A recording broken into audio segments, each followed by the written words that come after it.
यहाँ पूरे देश का विषय है। पूरे देश में हर मस्जिद को खोल देना, हर बकरे मंडी को खोल देना, हर जगह खरीदने के लोग बाहर जाएंगे और फिर घर में आएंगे। अभिषेक मिश्रा भी मेरे साथ जुड़े हैं जो कि प्रवक्ता है समाजवादी पार्टी के। एक सेकंड रुकिए शादाब चौहान बीच में मत बोलिए, मेरी बहस में कोई बीच में नहीं बोलता, अपनी टर्न पे बोलिए। मैं चलता हूं सीधा शोएब जमाई के पास। शोएब भाई, मैं आपके पास आता हूं। कोरोना की इस लड़ाई में क्या आपको लगता है सांसद साहब भूल गए कि उनको किस हद तक जाना चाहिए? जी आदाब। या फिर संगीत सोम भूल गए उनको किस हद तक जाना चाहिए जब उन्होंने खाला की सरकार बोला? जी बिल्कुल आदाब अमीश भाई, और मैं उम्मीद करता हूँ देशवासी अपना पूरा ख्याल रखते हैं और मैं भी बहुत कुशल मंगल हूँ। अमीश भाई, मैं इस पूरे मुद्दे को, चूंकि इसमें दो मुद्दे थे, एक मस्जिद खोलने को लेकर बात हुई और दूसरे बकरे मंडी की बात हुई, मैं इसको कहीं पर भी धार्मिक एंगल देना नहीं चाहता हूँ। मैं ये समझता हूँ कि जो बकरा मंडी है या फिर बकरी की जो खरीद फरोख्त है, ये एक आर्थिक दृष्टि से देखा जाए। जहाँ तक कोरोना की बात है तो मैं देख रहा हूँ कि हर जगह व्यापारिक गतिविधियाँ चल रही है, एक प्रोसीजर फॉलो किया जा रहा है। तो अगर कहीं पर भी इसका फॉलो किया जाता है तो वो चीज़ें खोली जा सकती है, चाहे धार्मिक स्थल हो या फिर व्यापारिक दृष्टि से जो भी स्थान हो। दूसरी बात यह है कि जो बकरा मंडी है वहाँ पे देश के लाखों किसान जो इस लॉकडाउन में अभी सबकी आर्थिक तंगी हो गई। शोएब भाई, आप लोग कंफ्यूजन क्यों फैला रहे हैं? मस्जिदें खुली हुई हैं, वहां पर सीमित दायरे में नमाज हो रही है, मंदिर भी खुले हुए हैं, इबादत और पूजा के स्थल खुले हुए हैं, लेकिन सीमित दायरे में वहां पर सब कुछ कार्यक्रम हो रहे हैं।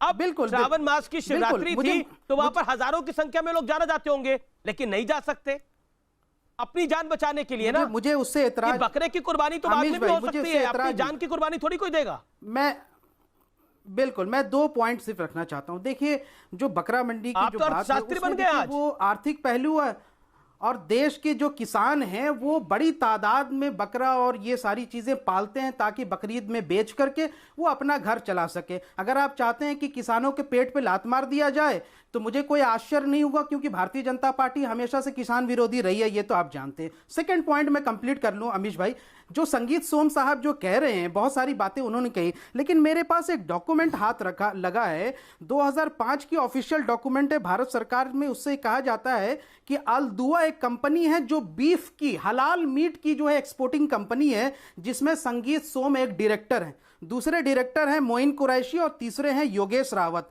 इन तीनों ने 2005 में ये कंपनी फॉर्म की थी। जो संगीत सोम बीफ के कंपनी का मालिक हो, डायरेक्टर हो, वो अगर संगीत सोम इस तरह की बातें करे, और ये भारतीय जनता पार्टी के प्रचारक रहे जब मोदी जी पिंक रिवॉल्यूशन की बात कर रहे थे और कह रहे थे जब मोदी जी आए तो देश में बीफ के एक्सपोर्ट नंबर 1 हो गया, ब्राजील से ज्यादा हम बढ़ गए। तो आप बताइए ना सर, ये कैसी हिपोक्रेसी है?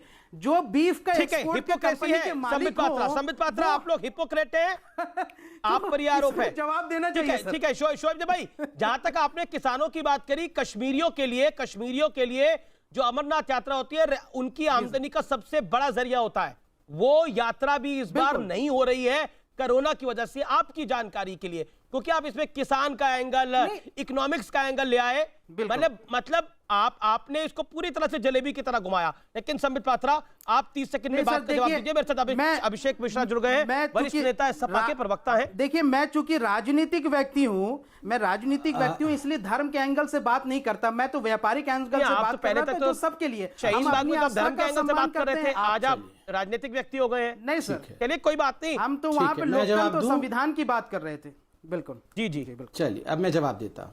देखिए, मुझे ये जान के बड़े इलाहाबाद हाई कोर्ट भी संविधान के दायरे में ही आता है, कानून के दायरे में ही आता है।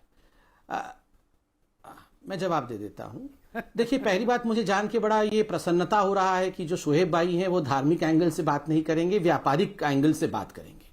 आज तो डिबेट में पता नहीं एक रिकॉर्ड सा ही हो गया है। एक प्रवक्ता कह रहे हैं कि शराब की दुकान खुली है तो मस्जिद भी खोल दीजिए, दूसरा प्रवक्ता कह रहा है कि नमाज जो है वो मैं व्यापारिक दृष्टिकोण से उसको देखूंगा। डिमांड क्या है कि सारे मस्जिद खोल दिए जाए और हमें नमाज पढ़ने के लिए अलाउ कर दिया जाए, और यहां पर ये व्यापारी बन गए हैं। नहीं, बकरा मंडी तो छोड़िए, ये मेन विषय है, बकरा मंडी विषय नहीं है। जो मैंने अभी सांसद साहब को, देखो ये मैंने आपने तो कहा आप बीच में बोलते नहीं है, मैं तो कंप्लीट कर लूं फिर आप बीच में बोलिएगा। जो मेन डिबेट हो रहा है वो समाजवादी पार्टी के संभल के जो उनके एमपी हैं, एमपी साहब के बयान पे